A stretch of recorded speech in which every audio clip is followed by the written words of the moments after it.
Alright, so the story for the new DLC for Sleeping Dogs follows, of course, Wei Shen once again, and in the beginning he is on a date with his on and off again girlfriend, not Ping. They just came back from a movie, they didn't really like it, they're not having the best date, but then boom, an evil spirit called Big Scar Wu comes up, takes not Ping away from him, and of course Wei Shen's like, hey, give that back, that's mine. He gives chase after this demon, and of course he doesn't catch him, and then he realizes, man, these are all these demons popping up, people are turning into demons trying to attack me. I have to go find a way to be able to fight these demons and get my girlfriend back, and of course change everybody else around me back into humans. So that's really the story. It just takes a much more lighthearted approach. It's very funny, very strange at times. Like random things will happen, like cars will explode for no reason. People will be talking in, they'll be saying their normal things, but they'll be talking in a demonic voice, which I thought was funny. And just very strange and very humorous dialogue for a game that's, the story is about an hour and a half long.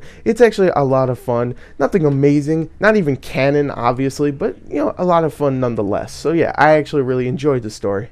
Now let's talk about the sound, which remains mostly the same. I mean, all the sound effects sound really good, especially when you're punching all these demons and kick them in the face and you hear their bones like break and stuff. It's awesome. The sound design itself is great. The soundtrack is still really good, even though it adds a little bit more of a horror theme to it this time, which is good. It makes the DLC sound a little bit more moody, and it does help a lot. And of course, the voice acting here is phenomenal. Once again, because you got the guy who voices Wei Shen, can't remember his name right now, but I love that guy, and he's here once again. You have a bunch of other characters that come back into this game, dead or alive, and they voice their characters again. And hey, voice acting's great. The sound itself is great. I love the sound. So yeah, there you go. The sound is fantastic once again.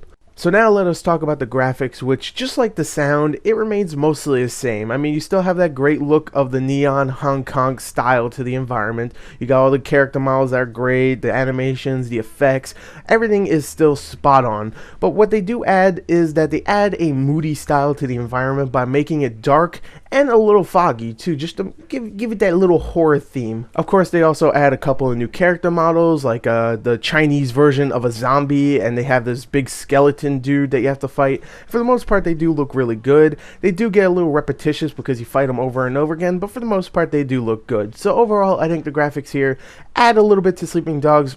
Not a whole lot, but add a little bit, and it looks good. So overall, there you go. The graphics are good. Alright, so the gameplay for the new Sleeping Dogs DLC, just like the sound and the graphics, remain mostly the same from Sleeping Dogs itself. I mean, the melee is still there, and the melee is great, and there is plenty of it in this DLC. Even though the DLC is only about 2 hours long, there is plenty of it, don't get me wrong, there is so much of the melee. And yeah, the melee just makes you feel like a complete badass in this game, and it still does in this, especially when you're actually fighting zombies. And one thing I actually like is that they actually give you a couple of new ways to finish off these zombies.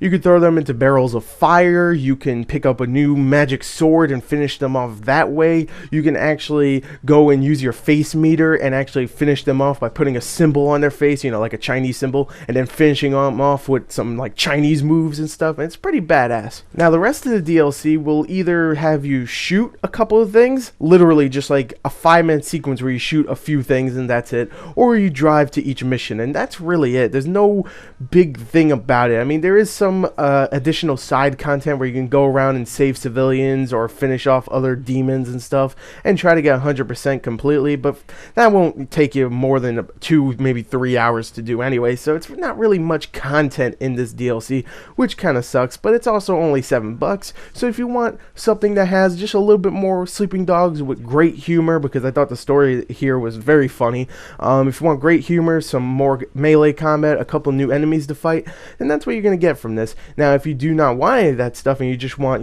maybe a lot of more content, then yeah, go play Dawn Guard or something, because this is not for you. So yeah, anyway, the DLC for Sleeping Dogs isn't great, but it is fun. So there you go, there's my review. I hope you enjoyed it. Thank you and goodbye.